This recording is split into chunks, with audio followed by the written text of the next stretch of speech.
This is it. After a search across the continent, Geralt knows where Ciri is. The Isle of Mists.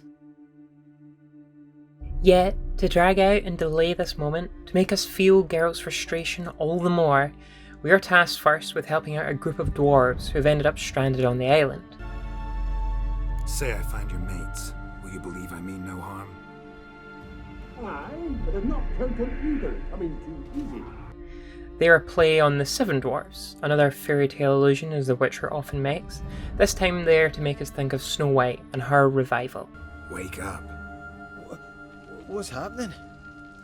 Who are you? I'm Geralt. Because after Geralt brings these dwarves together, they tell him the ashen-haired girl he seeks is here, but that she's dead. Step aside. She's cold. Spirits left her. Nothing. Let's wait by the boat. The preceding moments with the dwarves clue us in. Ciri is only asleep. But the purpose of the scene isn't to surprise us, it's to show us an outpouring of emotion from Geralt. Weeks, years even, of searching, culminating in this. No matter what Geralt says about his mutations, he clearly has a deep well of emotion to draw from, even if he hides them well, and the bond he has with Ciri might be his strongest.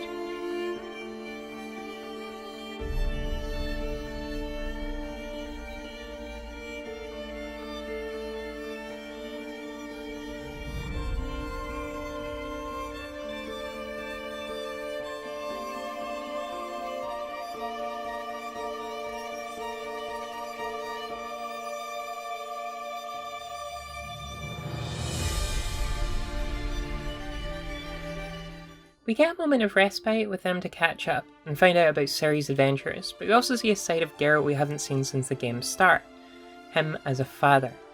The warmth and care he exudes here reveals much of what makes Geralt such a compelling character.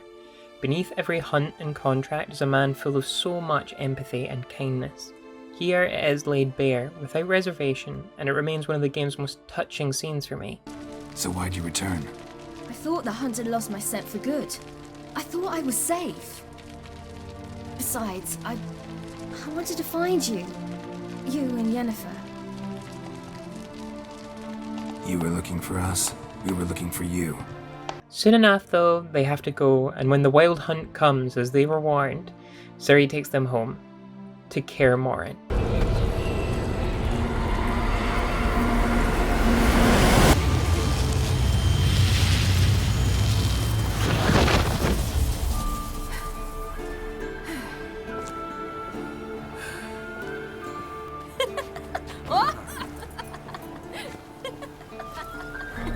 Welcome back, child. Ciri!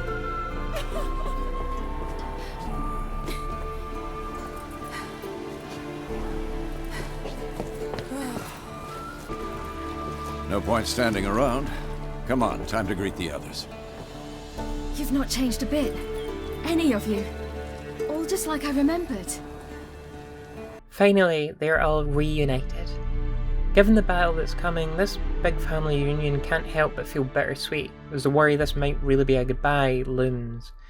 The outpouring of love shows us not just what Ciri means to these people, but like Geralt, how much lives beneath their hard exteriors. Each of these people longs for family, but has had to endure in a world where they are denied love. But it hasn't made them incapable, and raising Ciri has brought them together and nurtured something within each of them that was always waiting to grow. Geralt's quest to find Ciri has taken him through the lives of families, shattered by tradition, by selfishness, or neglect. But here, this unlikely family of witchers, sorceresses, and a child of destiny, who were never meant to have a family or a home or happiness, have nonetheless built something for themselves. But that means fighting for it. The Wild Hunt have been built up over the whole game. Each time they appear, death and misery follow. Nobody minces words about what a formidable foe they face. Well, except Leto, maybe. Remember our encounter with them at the Hanged Man's Tree. We'll thrash him again this time. Nonetheless, these humble witchers feel capable as they plan a defense against these otherworldly foes. They treat it like any entry in their bestiary, and lay out what they've learned, then find its weakness. For them, the Wild Hunt is just another monster. The The start of the battle isn't announced with huge fanfare, but a chill, literal, and the sensation as the familiarity creeps over us. This was Geralt's dream, and we know how that ended. Without further delay, Geralt rides out and Yennefer repels the White Frost. This is a siege, but despite being the largest set piece in the whole game, it's relatively small in scale. Our heroes aren't an army, they have limited resources to hand. They rely on tricks and the best of their skills, but they're no more than a dozen. Everyone gets a moment to show what they're capable of. Every witcher is adept as Geralt, every sorcerer is powerful, and even Ciri proves she's among the best fighters. But in each moment there is a bond, some small action to protect another. The fate of worlds may hang in the balance, but nobody here is doing it to protect the universe. They're just fighting for the people they love.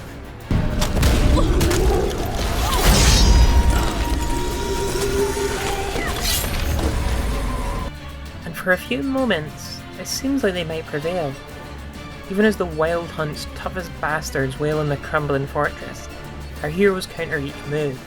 Even as they're pushed further and further back into the fortress, maybe they can repel them, but the Wild Hunt displays its assuredness at every turn.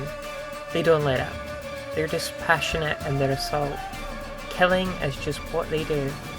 When their final defense falls and the White Frost erupts into the courtyard of Kaer Morhen, everyone is rendered useless, except Vesemir and Ciri.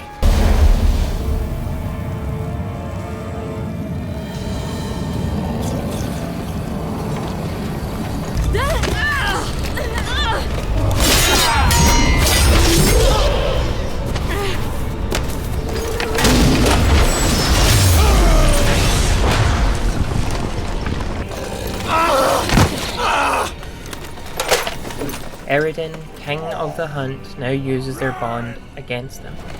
She'll not abandon you. You humans are so impractical. Threatening Ciri's family to persuade her to surrender. Ciri, no! But he underestimates the strength of that bond, and how far they'll go to protect each other.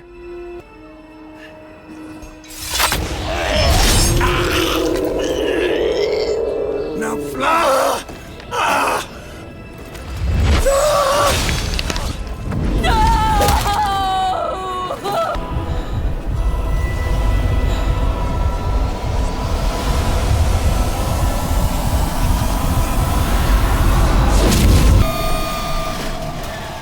The Wild Hunt is forced to retreat. In a sense, our heroes win the battle, but the reality is they've suffered the greatest loss of all. I don't think we ever see emotion in Geralt quite like these few seconds after the battle. You see the moment Geralt's heart breaks here and it crushes me every time. He wants to be there for Ciri, but really, they have to be there for each other. Geralt doesn't know how to mourn. Then again, who does? But part of Geralt makes peace with this. It had to be this way. Because remember that conversation we spoke of all the way back in episode 1? You all right? Had a nightmare. Funny, isn't it? She's never been there. In the dream, I went and found Ciri. Didn't end well, did it? Your dream. No. The Wild Hunt appeared, attacked Ciri. I couldn't move, stood there like a stump. It was just a dream. And just as Vesemir assures Geralt it's just a dream, he ensures it when the real battle comes.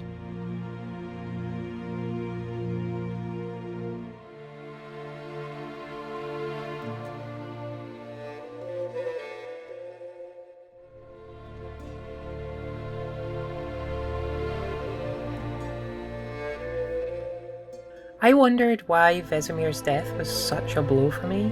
I thought perhaps it was having read all the books, played all the games, but then I knew people who had never touched anything in the series before this. They felt it too. Vesemir's presence in the story is relatively minor on the face of it, but in reality, his presence is always there. It's his teachings that define who Geralt is. It's his paternal role that Geralt has been trying to live up to.